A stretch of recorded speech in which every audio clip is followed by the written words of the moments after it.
Hello everyone, এমকে Bengali ক্লাসরুমে সবাইকে জানাই স্বাগত। পড়াশোনা সংক্রান্ত ভালো ভালো ভিডিও পাওয়ার জন্য অবশ্যই তোমরা আমার চ্যানেলটি সাবস্ক্রাইব করে রেখে পাশে থাকা বেল আইকনটি প্রেস করে দিও।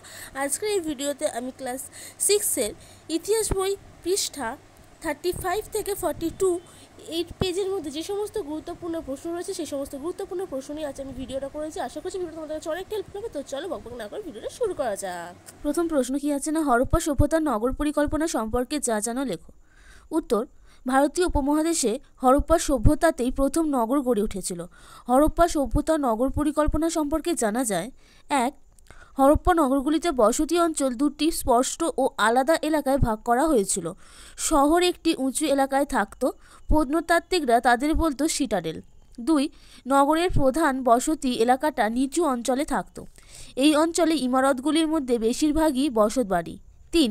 হরপ্পা সভ্যতার নগর জীবনে খাদ্যশস্য মজুত রাখার বিশেষ গুরুত্ব ছিল। মহেঞ্জোদারো ও হরপ্পা খাদ্যশস্য মজুত রাখার জন্য দুটি বড় জায়গা ছিল। 4. বসত বাড়িগুলিতে বেশি কিছু ঘর থাকলেও রান্নাঘর থাকতো একটি। মনে করা হয় ওই বাড়ির বাসিন্দাদের একটি হেঁসেল ছিল। 5. হরপ্পার প্রতিটি বাড়িতে শৌচাগার ছিল। পাকা নর্দমা দিয়ে জল নিকাশি ব্যবস্থাও ছিল। বড় নর্দমাগুলি ঢাকা থাকতো। 2. টিকা মহেঞ্জোদারো স্নানাগার। স্নানাগার হলো স্নান করার জায়গা। এমনই একটি স্নানাগারের খোঁজ পাওয়া গিয়েছে মহেঞ্জোদারোতে। সেটি লম্বায় 180 ফুট ও চওড়ায় 108 ফুট। তার চারিদিকে 4 ফুট উঁচু ইটের দেওয়াল দিয়ে ঘেরা। এর মাঝামাঝি অংশে একটি বড় জলাশয় ছিল। জলাশয়টিতে বাইরের জল ঢোকা বন্ধ করা হয়েছিল, আবার অতিরিক্ত জল বার করে দেওয়া যেত। জল পরিষ্কার করার ব্যবস্থাও ছিল। 3. গুজরাটের কোথায় ধানের চিহ্ন পাওয়া গিয়েছে? রাংপুর ও লোথাইলে। 4. হরপ্পা সভ্যতার পশুপালন সম্পর্কে যা জানো লেখো। হরপ্পা সভ্যতায় কৃষির সঙ্গে সরাসরি যুক্ত ছিল পশুপালন। হরপ্পার মানুষ গৃহপালিত পশুর ব্যবহার জানত। সবচেয়ে গুরুত্বপূর্ণ ছিল গবাদি পশু। ষাঁড়, ভেড়া ও ছাগলদের ব্যবহার হতো। উটের ব্যবহার হরপ্পার লোকেরা জানত, তবে ঘোড়ার ব্যবহার হরপ্পার মানুষ জানত না। এছাড়াও ছিল ঘুরে বেড়ানোর পশুপালক গোষ্ঠী। এই সব মিলিয়ে হরপ্পা সভ্যতার সমাজ গড়ে উঠেছিল। 5. হরপ্পায় কী কী ফসল হতো? হরপ্পায় গম, যব, জোয়ার, বাজরা, নানা রকম ডাল, সর্ষে এবং ধানের চাষ হতো। তবে ধানের ফসল সব জায়গায় হতো না। শুধু গুজরাটের রাংপুর ও লোথাইলে ধানের চিহ্ন পাওয়া গিয়েছে। এছাড়াও তুলো, তিল প্রভৃতি ফসলেরও চাষ হতো। 6 দাগের প্রশ্ন, রাজস্থানের কোথায় কাঠের লাঙলের ফলার দাগ পাওয়া গিয়েছে? কালীবঙ্গানে। 7.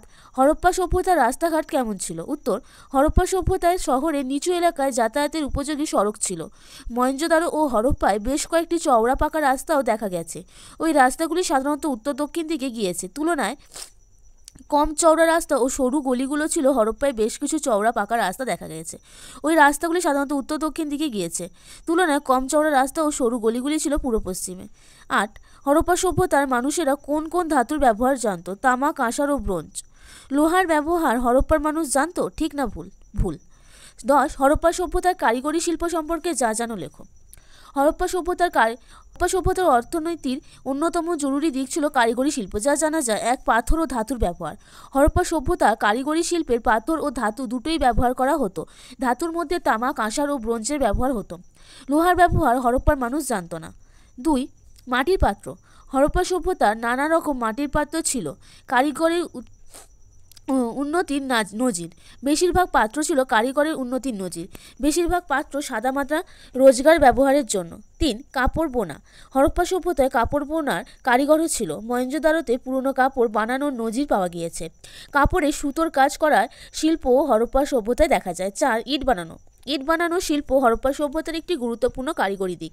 কাদামাটির ইট ও চুলাতে পোড়ানো ইট, পাকা ইট দুয়েরই ব্যবহার দেখা যেত। তবে চুল্লিতে পুরানো পাকা ইট সম্ভবত জরুরি ইমারত বানানোর ক্ষেত্রে ব্যবহার করা হতো। 5. গয়না তৈরি।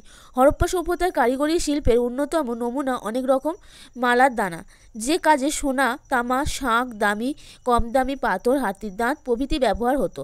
নীলচে, ল্যাপিস লাজুলি পাথর ও গয়না বানাতে লাগতো। 6. ভাস্কর্য। হরপ্পা সভ্যতাতেই প্রথম পাথর ও ধাতুর ভাস্কর্যের নমুনা দেখা যায়। পাশাপাশি পোড়ামাটির ভাস্কর্যেরও নজির রয়েছে। একটি ব্রোঞ্জের তৈরি নারী মূর্তি পাওয়া গিয়েছে মহেঞ্জোদারোতে। শিল্পের দিক থেকে সেটি খুব গুরুত্বপূর্ণ। নারী মূর্তি, পশু ও পাখির মূর্তি তৈরিতে পোড়ামাটির ব্যবহার হতো। 11.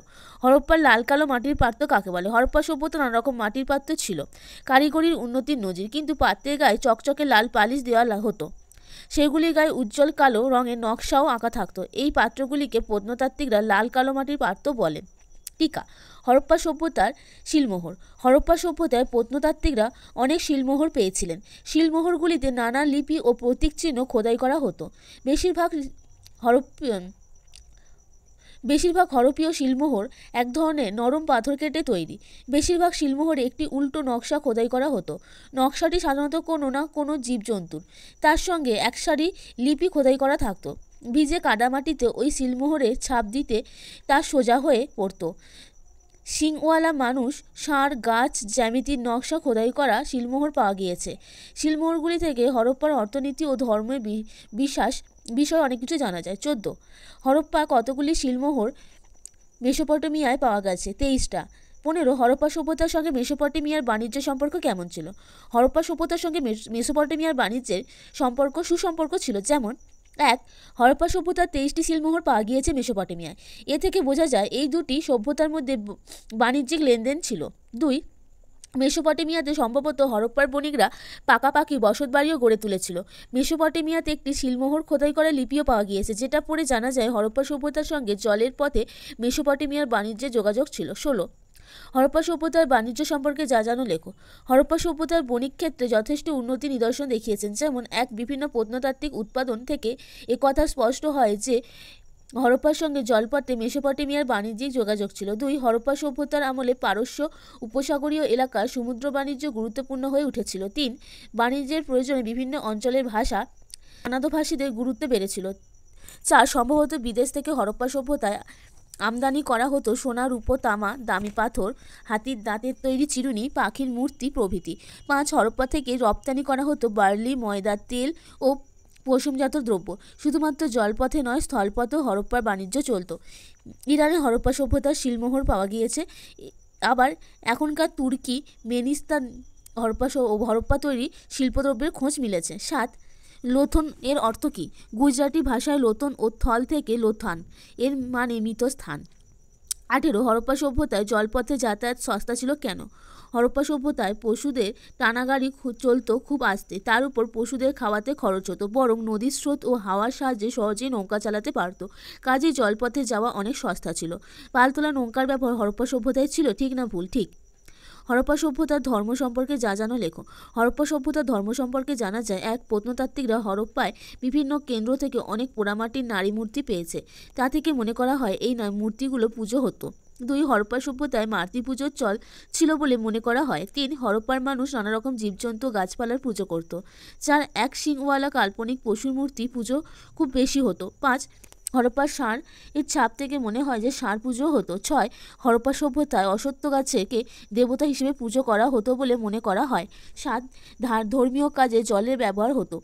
মহেঞ্জোদারো জলাশয়টি ধর্মীয় কাজে ব্যবহার। এইগুলির পাশাপাশি হরপ্পা সভ্যতা মৃতদেহে সমাধি দেওয়া হতো। মৃতদেহের মাথার উপর দিকে করে শুইয়ে রাখা হতো। সমাধির ভিতর গয়না ও মাটির পাত্র রাখা হতো। কালীবঙ্গালে ইটের তৈরি সমাধিও দেখা গিয়েছে। 22 হরপ্পা সভ্যতার ধ্বংসের কারণ আলোচনা করো। বিশাল ও বৈচিত্র্যময় হরপ্পা সভ্যতার অস্তিত্ব খ্রিস্টীয় 1750 অব্দের পর ক্রমশ হারিয়ে যেতে থাকে। হরপ্পা সভ্যতার ধ্বংসের কারণ হিসেবে একাধিক বিষয়কে অনুমান করা হয়। যেমন অনেক ঐতিহাসিকদের মতে বন্যার ফলে হরপ্পা সভ্যতা ক্ষতিগ্রস্ত হয়েছিল। 2 এছাড়াও খ্রিস্টীয় 2200 অব্দ নাগাদ থেকে এশিয়া মহাদেশের অনেক জায়গাতেই বৃষ্টিপাত কমতে থাকে, ফলে শুষ্ক জলবায়ু দেখা দেয়। তার জন্য কৃষিকার্যের সমস্যার মুখে পড়েছিল। হরপ্পা সভ্যতার কৃষি বাণিজ্য এই সময় সমস্যার আওতায় পড়েছিল বলেই মনে করা হয়। 3 হরপ্পা সভ্যতায় ইটের পোড়ানোর জন্য চুল্লি জ্বালানি হিসেবে কাঠের ব্যবহার হতো। গাছ কেটেই ওই কাঠ পাওয়া যেত বলে মনে করা হয়। ব্যাপকভাবে গাছ কাটার ফলে বৃষ্টিপাতের পরিমাণ কমে গিয়েছিল, ফলে এই সভ্যতা ক্ষতিগ্রস্ত হয়। 4 খ্রিস্টপূর্বে 1900 অব্দের পরের দিকে মেসোপটেমিয়ার সঙ্গে হরপ্পার বাণিজ্যের ভাটা পড়ে। এর ফলে হরপ্পা সভ্যতার অর্থনীতির সমস্যায় পড়েছিল বলে মনে হয়। উপরিক্ত কারণগুলির পাশাপাশি নগর শহর ও ব্যবস্থা দুর্বল হয়ে পড়েছিল। এই সব সমস্যাগুলি ধীরে ধীরে হরপ্পা সভ্যতাকে ধ্বংসের দিকে ঠেলে দেয়। নেক্সট, হরপ্পা সভ্যতার লিপি সম্পর্কে যা জানো লেখো। হরপ্পার বাসিন্দারা লিখতে পারতেন, তবে লিপি পাওয়া গিয়েছে, কিন্তু সেই লিপি পাঠোদ্ধার করা সম্ভব হয়নি। শুধু লিপি খানিকটা অনুমান করা যায়। হরপ্পা লিপি সাংকেতিক। 375 থেকে 400টা মতো চিহ্ন রয়েছে, তবে হরপ্পা লিপিতে বর্ণমালা সম্ভবত ছিল না। এই লিপি লেখা হতো ডান দিক থেকে বাঁ দিকে। লিপিতে ছোট ছোট চিহ্নগুলি হয়তো সংখ্যা বোঝায়। অনুমান করা হয় দ্রাবিড় ভাষাগুলির সঙ্গে হরপ্পার ভাষার মিল ছিল। ঋগ্বেদের ভাষাতেও দ্রাবিড় ভাষার প্রভাব লক্ষ্য করা যায়। পাত্র, শিলমোহর, তামার ফলক, নানা রকম কিছুর উপর হরপ্পার লিপি পাওয়া যেত। লিপি সাজিয়ে সাইনবোর্ডের মতো এক জিনিস ঢোলবেরিয়া কেন্দ্রে থেকে পাওয়া গিয়েছে। তো ভিডিওটা আজকে আমি এখানেই শেষ করলাম। তোমাদের সাথে দেখা হবে আরেকটি নেক্সট ভিডিও। ততদিন সুস্থ থেকে ভালো থেকো। আর এই ধরনের ভিডিও দেখতে চাইলে অবশ্যই কমেন্ট করে আমাকে জানাও তোমরা কোন টপিকের উপর এই ধরনের ভিডিও দেখতে চাইছো। তো চলো আজকে এই পর্যন্তই, টাটা।